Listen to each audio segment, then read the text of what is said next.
Сәлем достым, бүгін біз хрома кеймен жұмыс жасап үйренетін боламыз. Олай болса, кеттік.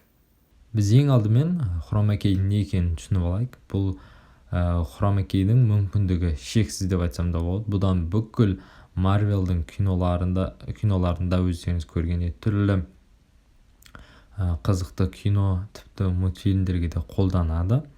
Бұны бір үйреніп алсаңыз өте жарамды, яғни сіз қандай да бір сабақты меңгересіз немесе бір мастер-класс өткізгіңіз келеді.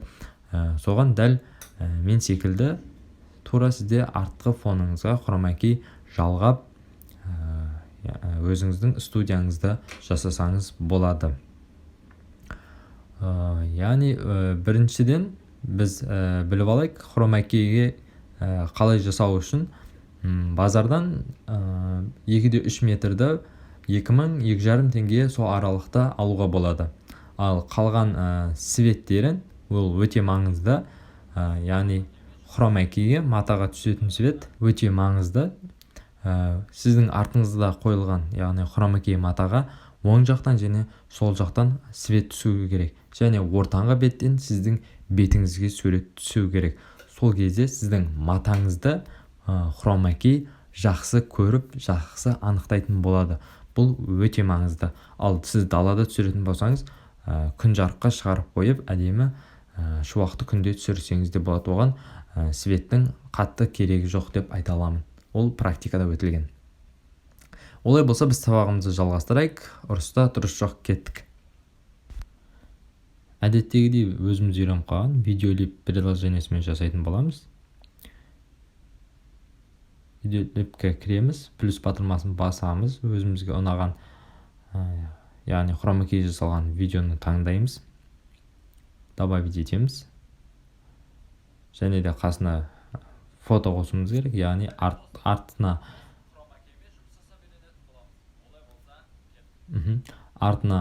фото немесе видеода қосуға болады. Мен өзіме ыңғайлы етіп фотоны таңдадым. Сіз видео қосып практикада жүргізіп көріңіз. Өзіме ұнаған фотоны таңдап алдым, добавить етіп қостым. Енді хрома кей бар видеоны таңдап, астына оң жаққа тартып, микшер дегенді басамыз. Сол кезде автоматты көтеріледі. Ал фотомыздың уақыты аз. Біз оны ұзартамыз, оң жаққа тартып, және хрома кей бар видеоны басамыз. Енді астыға тартып, хрома кей батырмасын басамыз. Мынау бізге автомат түрде дәлдеуді көрсетеді. Біз хрома кей бар жерге жасыл түсті белгілейміз. Бірақ әдемі шықпай тұр. Оған уайымдамаймыз. Интенсив және тен дегендермен теңестіріп аламыз. Яғни хрома кейдің түрін келтіреміз. Мен әзірге тенді көрдім. Қатты анық қылуым керекпін, және интенсивін азайтамыз.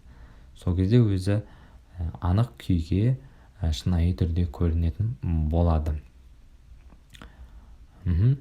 Тенді төмендедім, фотоны анық көруіне жұмыс жасаймын. Осымен біздің сабағымыз аяқталды. Пайдалы болды деген үміттемін. Рахмет. Қой күрсінбе, қойшым бәрі құрсын де, ең бастысы